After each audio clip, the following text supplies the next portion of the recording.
Imperialist tactics of defining difference enable colonizers to exert and justify their dominance over the native peoples they conquered. The following images, captured by William Johnson between 1850 and 1869, photograph the various sites of worship that existed in India. The different temples illustrate the diverse array of religion that existed in India before and during British imperialism, which itself contributed with the addition of Christianity. The first image is the Daskan Kashu Hindu temple complex located on the Krishna River. The next image is that of the Portuguese church. These last set of photographs depict the caves of Elephanta. This collection of caves contains Buddhist monuments to the east and a large collection of Hindu monuments in the caves to the west. Elephanta, which were constructed in either the 6th or 8th century, are a prime example of differing religions coexisting in India before the interference of British.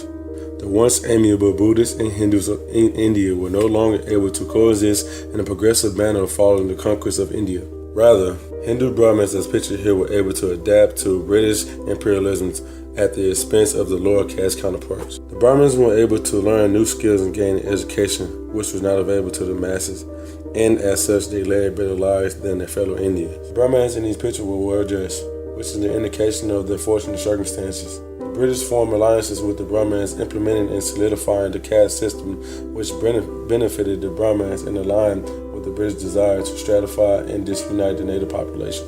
Brahmanism essentially became synonymous with Hinduism and ultimately came to eclipse Buddhism in India, which was challenged by the introduction of imperialism. The Spanish used race in a similar manner, creating numerous categories for intermixed people and touting Spanish blood as being the most superior in order to justify the conquest and exploitation of the native people as well as their resources. The Spanish titled this phenomenon as limpieza de sangre, which literally means purity of blood, implying that blood that is not holy Christian in Spanish is to some extent tainted.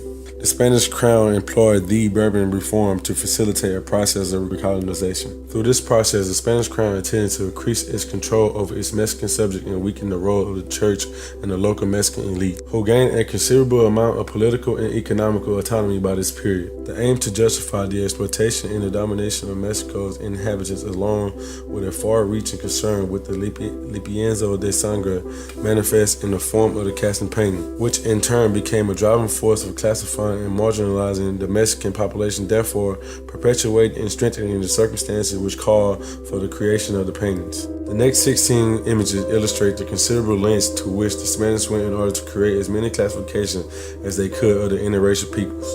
This first image depicts a mestizo, which is the offspring of a Spaniard and an Indian. This second image represents a castiza, which is the offspring of a Spaniard and a mestizo. This third image depicts the return of the Spaniard as on offspring of a castiza and a Spaniard. This return to Spanish blood is possible because the only intermixture that has occurred has been between a Spaniard and a native Indian, and because the native Indian were a people that were never exposed to the religion of Islam, which the Spanish felt tainted their bloodline. The Spanish felt Spanish blood could be reclaimed through reproduction with the Spaniard until inferior Indian race had been uplifted. The following 13 images produce the following 13 offsprings: Coyote, Mulatto, Morisco, Albino, Black Return Backwards, Wolf, Zambiaga, Aborazado, Chamizo, Cambuja,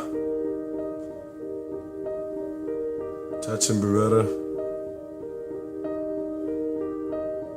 Wolf Return Backwards, and to Hold Yourself in Midair.